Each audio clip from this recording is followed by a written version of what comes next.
अजित पवार यांचे 11 आमदार आता जयंत पाटील यांच्या संपर्कात असल्याचं सध्या समजतंय। जयंत पाटील यांच्या निकटवर्तीयांनी हा मोठा दावा केलाय।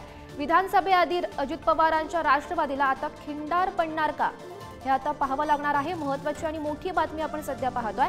तर अजित पवार यांचे 11 आमदार जयंत पाटील यांच्या संपर्कात असल्याचं सध्या समजतंय आणि असा दावा जयंत पाटील यांच्या निकटवर्तीयांकडून केला जातोय। या संदर्भात माहिती देत आहेत आमचे प्रतिनिधी स्वप्नील पाटील सध्या आपल्या सोबत आहेत। तर स्वप्नील, मोठी बातमी आपण पाहतोय।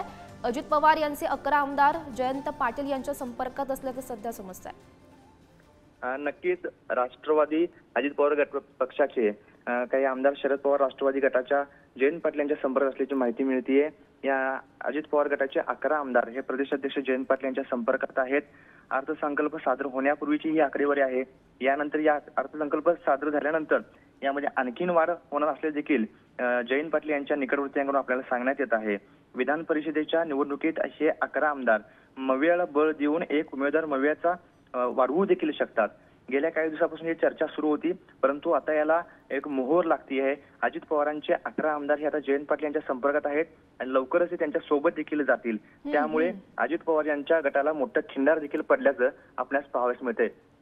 हो, नक्कीच स्वप्नील, याचे राजकीय पडसाद नेमके काय उमटतात हे पाहणं सुद्धा महत्त्वाचं ठरणार आहे। धन्यवाद दिलेल्या सविस्तर माहितीसाठी।